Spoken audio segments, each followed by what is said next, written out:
Let's dive into a question that I think has frustrated just about every parent, teacher, and manager out there. It's a real puzzle, one that gets right to the heart of how we learn. Seriously, why is it that a student who seems so bright, who you know gets the material, can still struggle? Or think about a talented employee who just stumbles on a task that should be easy for them. It's this disconnect that we're going to unpack today. And look, this isn't some abstract academic problem. As Dr. Helfand says here, we've all felt this. We've all been there, either as the person struggling or the person watching, just feeling completely baffled by that gap between what someone can do and what they're actually doing. So, to really get our heads around this, we have to start by framing it the right way. This isn't about some individual's personal failure. It's actually a universal experience, something we've all been through. The fact that this happens all the time, everywhere, in school, at home, at work, that tells you something really important. It suggests that maybe, just maybe, the problem isn't in the learner. The problem might just be in how we're looking at the learner. Okay, and this is where it gets really serious. Because when we misunderstand why someone is struggling, it's not just a small mistake. It has real damaging consequences. When we just assume that struggle is about laziness or a lack of talent, we create what this source calls the flaw narrative. And what happens? Students start to believe it. They tell themselves, I'm just not a math person. Their motivation just evaporates. And bigger picture, schools and parents end up pouring tons of money and energy into fixes that don't work because they're solving the wrong problem. Now, this is a total game changer. It's a concept from cognitive science called the illusion of competence. And it perfectly explains that kid who seems to know everything during the review session, but then completely bombs the test. See, during practice, their working memory had all sorts of support.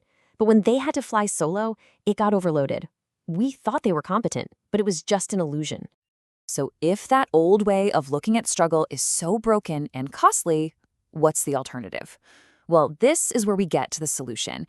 It's a huge shift in perspective called the learning framework. And wow, this slide just lays it out perfectly. We need to stop asking what is wrong with this person and instead start asking, okay, which part of their system is overloaded or needs more support right now? See that?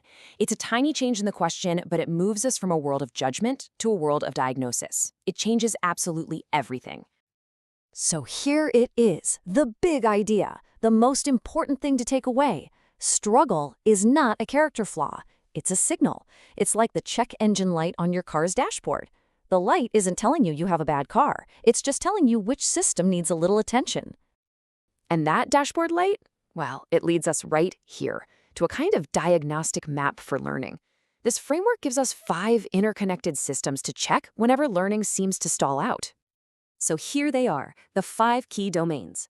It all starts with the basics, how I function, then it moves to the cognitive stuff, how I learn and how I manage. All of that is wrapped up in how I feel, and it all leads to the outcome, what I do. The most important thing to remember is that these aren't separate boxes. They're all working together, all the time. Okay, let's start at the beginning. Domain 1, how I function. This is the absolute foundation.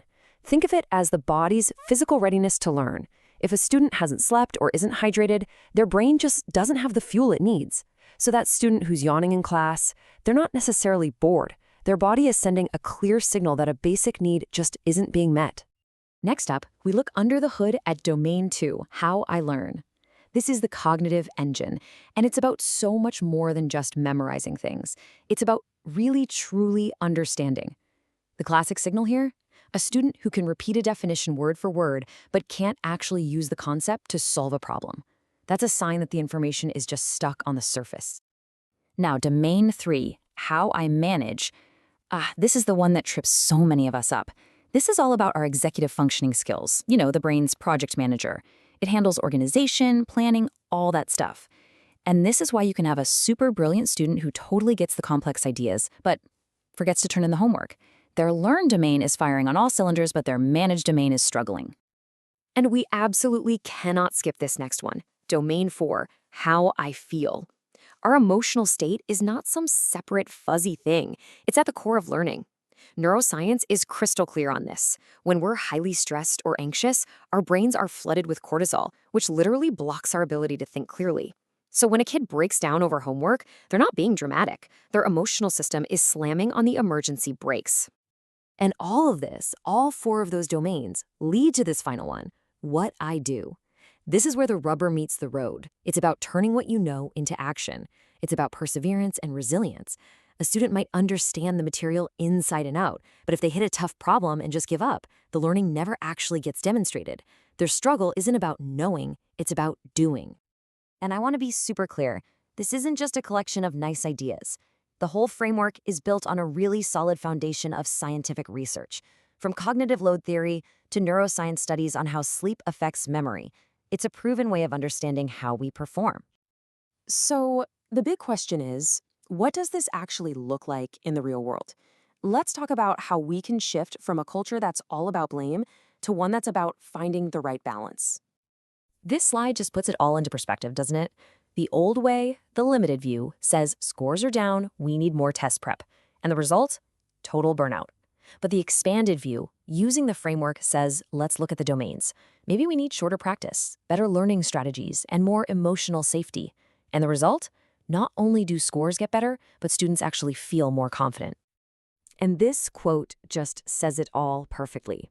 The goal isn't to figure out whose fault it is. The goal is to create a better fit between what we're asking a learner to do and the support their entire system is getting. That's how you get growth that actually lasts. So I'll just leave you with this final thought. What would actually change in our schools, in our companies, even in our own families if we made this one simple shift?